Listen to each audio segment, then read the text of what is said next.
Hey everyone, so yeah, I'm back from the next review from my most recent collection update and my previous collection update. So yeah, obviously today we're taking a look at the NECA 1954 and poster version 1954. Now, obviously I did not grab these on their, well, I grabbed the poster version on its original run, but I did not grab the 1954 original design on its original run. So I was lucky enough to find this at a Walmart close to me, and of course, me being the collector that I am, I had to grab it right away because, yeah, I like this version and it's very cool, but you can't go wrong with the black and white design either. So yeah, let's just dive right in. Now obviously the first thing is different paint job. This one's got the more colorful poster design from the King of the Monsters poster from 1956. Basically the same sculpt. As you can see, it's literally the same design, just some slight variations. I'd say probably the most obvious variation is the paint. And obviously on mine, the eyes are painted a little different. On this version of the 54 Godzilla, the eyes are a little bit more, like the pupils are a little bit more full. On my reissue, yeah, they're a little bit smaller.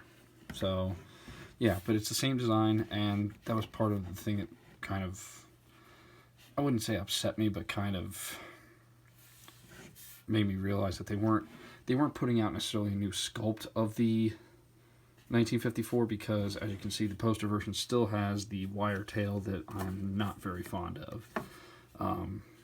Not really keen on these wire tails because you can't really use them for posability. It's kind of just an appendage, and you really have to be careful with it. And obviously, as you can tell, spines are the same as the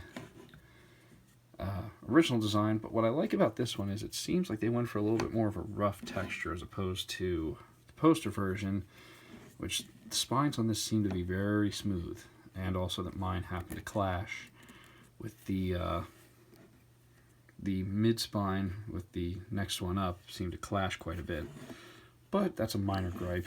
Now, one of the other glaring differences is that this one, only part of the teeth on the bottom row are painted. The rest of it are still the gray sculpt from the original. We just have a slightly just some white paint on the teeth here in the front. And it doesn't even go around to the same side as this side here. It stops. So, yeah. Now, obviously, these are the reissues, so we get beam effects. Now, this is the one for the poster version, so what a lot of people don't realize is that there is actually a little spot in the back of the mouth that you can hook these onto, if I can just find it, because I did have it posed with it before. Now, I did find a way that it'll, yep, without having to close the mouth, you can actually pose your Godzilla with the beam effect. So this one's obviously the orange flame design. And for the reissue of the original design, we get a solely white beam effect, which at first I thought this was just the one that they had pulled out of the 62, but the 62 was partially clear and partially white. This is one that's just solely white. Obviously, I'm not going to pose him with it because of, you already saw it with the poster version. So, articulation-wise, we'll get this guy out of the way, and we'll just go right on to the original. So you've got the mouth opens and closes. The head can turn 360, partially. Well, I'd say about 180. The neck can turn 360. Also moves up and down, very slightly, but it does move. The shoulders can go in and out, and 360 as well. The elbows bend. The wrists can bend, I believe, or no, they just rotate. And the fingers can bend. So, yeah. You get that trademark Godzilla partially closed hands design, or you can have them open, like I usually do, because, well, it already has that signature look just standing there like that. The legs do move 360, and they can move in and out. I haven't really posed the new one recently, or the poster version for that matter. And obviously the tail has different points of articulation. I'm not going to bend the wire tail, but yeah, you can definitely pose his tail in different ways if you choose to. So yeah, now on to the detail, because I only kind of skimmed over it. What's nice about the 54 Godzilla is, for one, it's a very, very widely released design. Basically, every line or every separate release of Godzilla figures has usually had a 54 figure to go with it. And of course my camera will not focus. There we go. So yeah, obviously mine, the pupils are a little smaller on here, but he's got the trademark ears. Now I have his mouth closed, but the teeth are actually painted gray.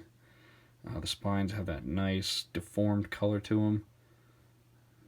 I like how they kind of went for not so much like a rough design as far as the skin is, but you can definitely tell it's the Godzilla suit because it's got all the various ridges and waves in it that it usually does, and the folds.